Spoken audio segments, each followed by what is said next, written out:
So, the dust has settled. People have been elected, there's no recount, there is no corruption. The salt mines are flowing freely. And a lot of them are genuine salt mines, not those who are just irked their vote counted for little. And there are inevitably a whole host of consequences that go with what has happened. I discussed a great deal of this in my 35-odd-minute ramble on the political recap stream on Friday. But now I want to go through the process of what happens to the MPs that have lost their seat.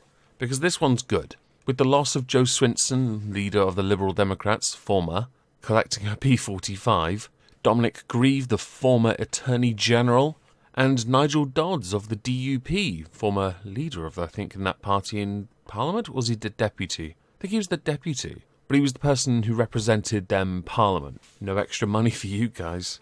We're going to go through the process of what happens to them, along with the, I think it was 47 MPs, across the UK that lost their seats, some of whom were very short-lived as MPs, but we should certainly discuss the next steps that happened for them. So the first thing that happens is that they lose their parliamentary security pass. These are deactivated at midnight, essentially, on December 20th, which means they have 4 days, not even that, 3 really, to empty their parliamentary offices and get out of Westminster. I know. What a shame. What if they have all those trinkets and have been there for a long, long time? I don't think anyone really cares, unless your name is Dennis Skinner. Although since he's busy recovering from hip surgery, I'm sure somebody else can do it for him. F for Dennis Skinner. So next, after having their security pass revoked and then, of course, them being politely given their P45, they are given a sum of money called a winding up budget.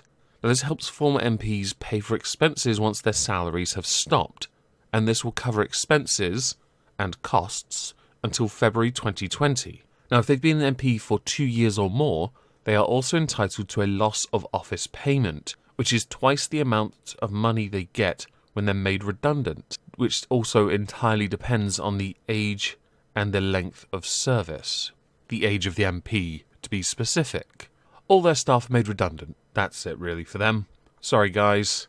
With Boris Johnson in the midst of preparing a new Queen's speech, which I think is rather silly, but then again I thought the election was a silly idea.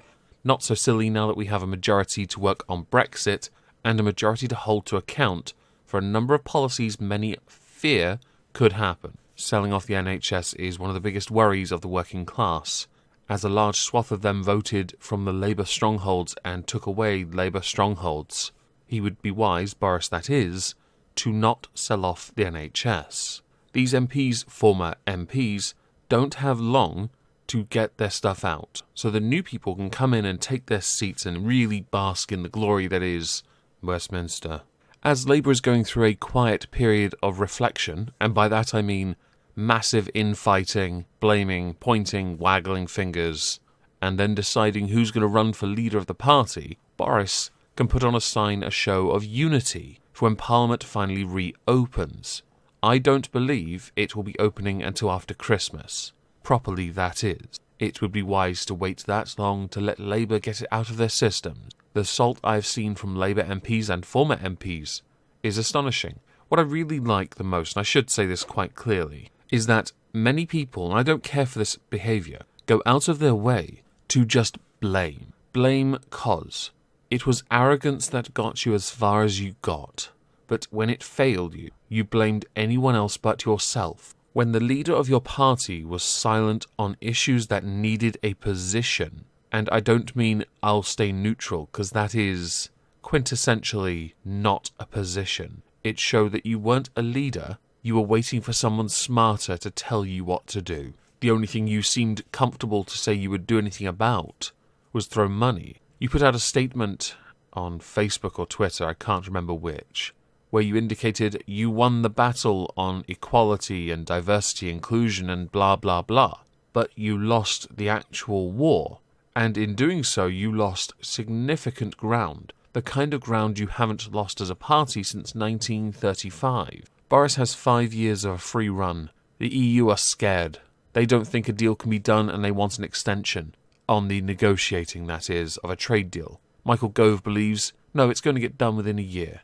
On January 31st, we are leaving the EU, and then we start negotiating a deal, with the framework from the withdrawal agreement being the basis that we negotiate on. All in all, this week's going to be rather interesting, don't you think? I'm looking forward to seeing what happens next. For example, any potential cabinet reshuffle from Boris, what Jeremy is going to do. Perhaps he'll go to his allotment and make more chutney, and which McDonald's Joe Swinson is going to be flipping burgers at. Repeat after me, Joe. Would you like fries with that? And would you like to go super size? You're welcome.